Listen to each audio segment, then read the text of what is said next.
Je me suis marié à un inconnu sous la pression de ma mère. Bonjour à tous. C'est l'histoire de Marie-Claude, une jeune fille âgée de 28 ans, très naïve et vivant encore sous le toit de ses parents. Son papa étant décédé, Marie-Claude vivait uniquement avec sa maman. Et cette dernière s'acharnait nuit et jour sur cette jeune fille de 28 ans. À chaque fois, c'était du genre: Marie-Claude, tu n'as pas honte. Donc, ta vie te plaît, hein? Tu as 28 ans, tu vis encore chez tes parents. Mais toi, tu ne fais rien, hein? Tu es assise là, gaillardement, chaque jour, hein? Tu penses que je vais te nourrir chaque jour ici dans ma maison? Voilà des jeunes sœurs qui se marient chaque jour dans les mairies. Hein, Marie-Claude? Pourquoi toi aussi, tu ne peux pas faire pareil? Hein? Pourquoi tu ne veux pas aussi me donner cette joie-là? Hein, Marie-Claude? Qu'est-ce qui ne va pas sur toi? Pourquoi tu ne veux pas que je porte mes petits-fils avant de mourir, Marie-Claude?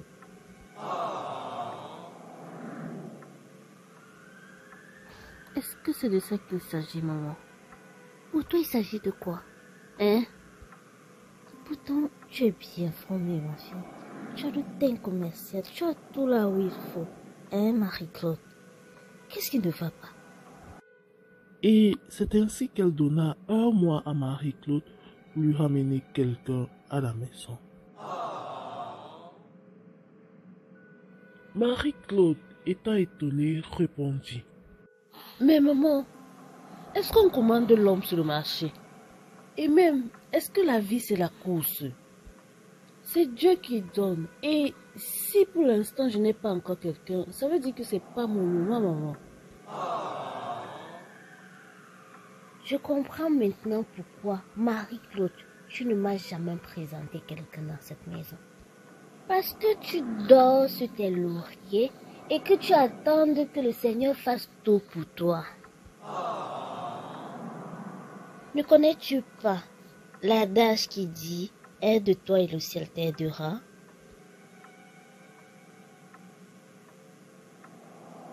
Ma fille, quels sont tes propres efforts? Maman, voudrais-tu donc que je passe mon temps à séduire tous les hommes que je vois? Marie-Claude, tu as quoi à faire? Dis-moi, tu passes ton temps à manger, dormir. Hein? Même le travail, tu n'as pas. Que de rester là à ne rien faire. Marie-Claude, rends-toi utile. Maman, dis que je n'ai plus le travail. Ne dis pas que je n'ai pas. C'est comme si je n'avais jamais eu. Et pourtant, tu sais très bien que notre société a fait faillite. Est-ce que tu travailles alors, Marie-Claude? Bref, ne nous attardons pas là. C'est pas ça le but du sujet. Comme je t'ai dit, Marie-Claude, tu as un mois pour me ramener quelqu'un ici. Peu importe les moyens que tu utilises, Marie-Claude, je veux voir quelqu'un dans cette maison dans un mois.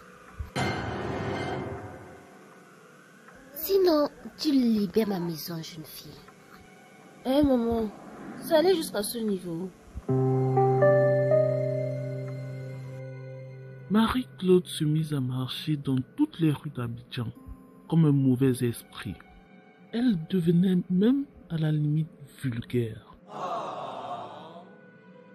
Une semaine avant les 1 mois fixés par sa maman, Marie-Claude fait alors la rencontre d'un jeune au charisme débordant.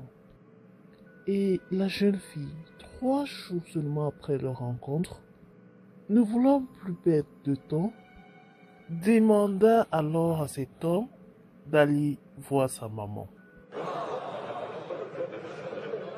Et le garçon, même pas étonné, accepta sur le coup et décida d'aller rencontrer Maman Koulibaly.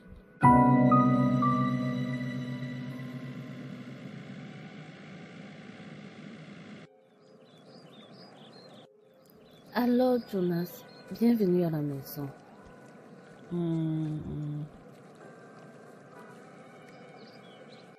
Bonjour, maman. Merci, mon fils. Bonjour. Comment vous allez? Je vais très bien, merci. Par la grâce de Dieu. Ok, mon fils, c'est bien. Sinon, prends donc place. Tu ne vas pas quand même rester debout? Merci, maman, mais je ne vais pas durer. Je venais juste faire votre connaissance et vous dire à quel point j'aime votre fille. Merci, Seigneur, oh, merci. Enfin, Marie-Claude a trouvé chaussure à son pied.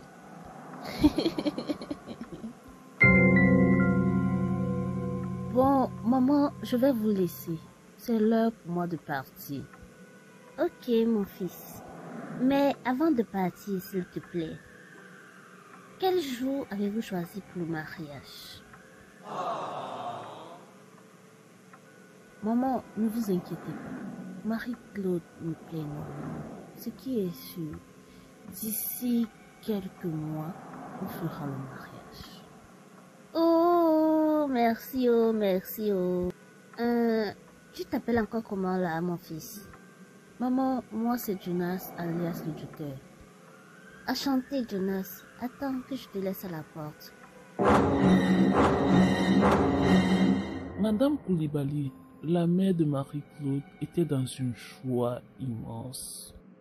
Après le départ de Jonas, même pas 5 minutes, Madame Koulibaly marcha de maison en maison pour informer la population du mariage de sa fille qui aura lieu dans quelques mois. Wonderful. Elle ne se posa aucune question, même pas celle de savoir qui est ce jeune homme, mais était juste excitée par l'annonce de la nouvelle. Tout pour elle, c'était de voir ses petits-fils, peu importe avec qui Marie-Claude allait les faire. Et c'est donc ainsi qu'après une semaine de relation, Jonas épousa Marie-Claude.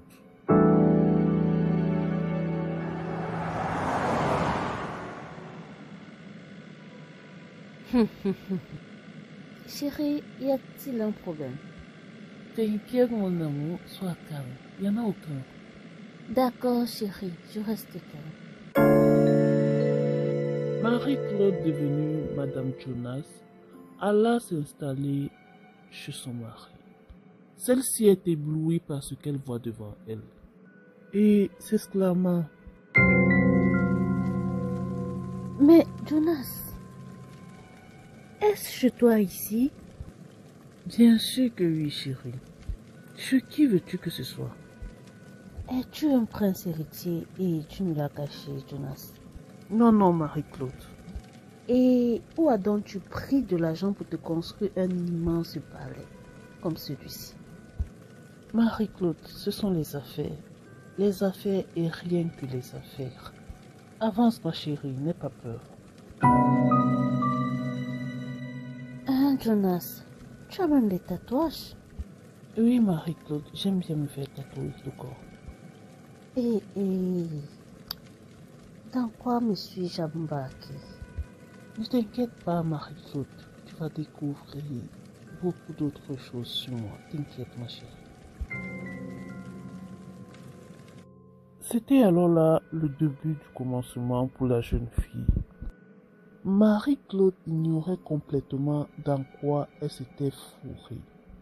Non seulement elle avait découvert que Jonas vivait dans un grand château tout seul, et par la suite que ce dernier était également tatoué de partout. Oups, ce n'est pas tout. La jeune mariée ira de surprise en surprise et tombera sur ce qu'elle n'allait pas voir. Et c'est à ce moment que ces problèmes commenceront. Pauvre Marie-Claude. Elle s'était unie à un homme qu'elle ne connaissait du tout pas. Et ceci à cause des grosses pressions que lui mettait sa maman. Jonas était un homme normal, enchouli. Il avait tout pour plaire. Mais lorsque la nuit tomba, celui-ci était méconnaissable. Plus Plusieurs pièces de son château étaient fermées à clé. Donc, impossible à Marie-Claude d'y entrer. Cette dernière était curieuse et voulait savoir ce qu'il y avait derrière ces portes fermées à clé. Toujours dans l'optique de savoir ce qui se cache dans cette maison, Marie-Claude entra dans une pièce où elle n'était pas la bienvenue. Joker, où en es-tu dans ta mission? Reine Mère, la mission est toujours en cours, mais je vous promets que j'y arriverai. J'avance progressivement. Comment ça, Joker, elle est en cours? Hein? Sais-tu qu'il te reste uniquement 5 jours? Hein? Donc tu as intérêt à te dépêcher. Sinon, tu passeras. Non, Reine Mère, je ne veux pas passer maintenant. Je vais y arriver, je vous promets. Dans ce cas, harcelez les choses. Je reviendrai dans 3 jours. D'accord, Reine Mère, c'est compris. Jonas, alias le docteur, devait livrer Marie-Claude en sacrifice. Il avait pour mission de sacrifier quelqu'un, plus précisément le sexe féminin. Pour être plus précis, il devait trouver une femme avec laquelle se marier, puis la livrer en sacrifice chez la reine-mère. Si vous vous rappelez bien, c'est la raison pour laquelle il accepta rapidement la demande de Marie-Claude, celle d'aller se présenter immédiatement après le 3e jour de rencontre chez la maman de Marie-Claude. Jonas ne savait pas qu'il avait été surpris par Marie-Claude. Cette dernière, au lieu de fuir, alla dans la chambre et appela sa maman.